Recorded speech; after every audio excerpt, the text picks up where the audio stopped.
उत्तराखंड के रुद्रप्रयाग से खबर है। यहां पर हेलीकॉप्टर में तकनीकी खराबी के कारण सड़क पर उसकी इमरजेंसी लैंडिंग करनी पड़ी।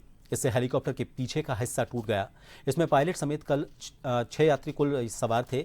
हादसे में पायलट को हल्की चोट आई है। इसके अलावा अन्य यात्री सुरक्षित बताए जा रहे हैं। इसके बाद पायलट को नजदीकी अस्पताल में इलाज के लिए भर्ती करवाया गया।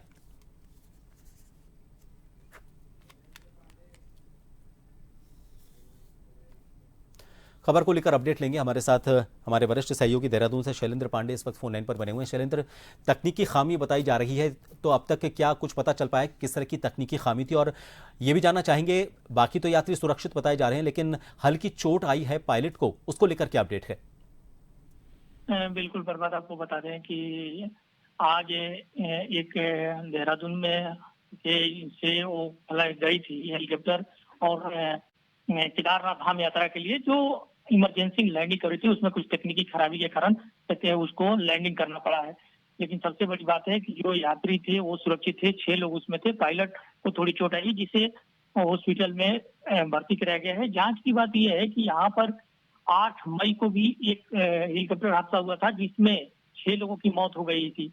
अगर पिछले साल की भी बात करें तो उत्तराखंड में हेलीकॉप्टरों का कई बार हादसा हो चुका है, और सरकार का हर बार ये कहना होता है कि हर बार तैयारी पूरी है और हम इसको देख रेख कर रहे हैं। लेकिन सरकार को इस पर कड़े कदम उठाने की जरूरत है, क्योंकि ये हेलीकॉप्टर प्राइवेट हैं, इनमें तकनीकी खराबी लगातार जो ऐसी बातें आ रही हैं, तो इस पर सरकार को एक्शन लेने की जरूरत है। साथ ही सबसे राहत की बात यही है कि यात्री सुरक्षित हैं। इमरजेंसी लैंडिंग करने के बाद एक कार को भी थोड़ी क्षति पहुंची है, लेकिन किसी की हताहत होने की सूचना अभी तक नहीं है। प्रभात, आपने बताया कि पहले भी इस तरह के हादसे हो चुके हैं, तो बहुत ज्यादा जरूरी है, अगर कोई प्राइवेट एजेंसी काम कर रही है तो उसकी मेंटेनेंस को लेकर क्या उसका रिकॉर्ड मेंटेन किया जा रहा है? क्योंकि मेंटेनेंस का जो खर्चा होता है, अक्सर देखा जाता है कि उसको बचाने के लिए सही तरीके से उनकी मेंटेनेंस पर बहुत ज्यादा गौर नहीं किया जाता। तो ऐसे में क्या ये खामी मानी जाए कि शायद इनकी मेंटेनेंस सही तरीके से नहीं हो पा रही है, और साथ ही ये भी कि सरकार भी उसको सही तरीके से मॉनिटर नहीं कर पा रही है कि मेंटेनेंस हो रही है या नहीं हो रही? क्योंकि कुल मिलाकर तो लोगों की जान से खिलवाड़ ये कहा जा सकता है। जो लोग वहां पर घूमने के लिए आते हैं, धार्मिक भावनाओं के साथ आते हैं, अपने परिवार के साथ वक्त बिताने के लिए आते हैं, उनके साथ। बिल्कुल प्रभात है। अगर इस तरह की घटनाएं अगर एक हो तो माना जा सकता है कि कभी बात है, लेकिन इस तरह की घटनाएं प्रत्येक साल होती हैं और कई घटनाएं इस तरह की घट रही हैं, जिसके कारण बहुत सारे लोगों को अपने जान गंवानी पड़ी है। आज तो चलिए खुशी की बात ये कम से कम रही, राहत की बात ये रही कि किसी की मौत नहीं हुई। इन पर प्राइवेट कंपनियों का ये लापरवाही का साफ नतीजा है। अगर लापरवाही नहीं होती तो इस तरह के हादसे इतने क्यों होते? अगर उनका सही से मेंटेनेंस होता तो इस तरह के हादसे नहीं होते। सरकार को भी इस पर एक्शन लेने की जरूरत है, क्योंकि इससे गलत मैसेज जाएगा। जो लोग हेलीकॉप्टर से 4 धाम यात्रा की ओर लोग जाएंगे, अगर इसी तरह के मैसेज आएंगे, इसी तरह के हादसे आएंगे, तो इसमें भारी गिरावट दर्ज होगी। बहुत सारे लोग इसे जाना पसंद नहीं करेंगे।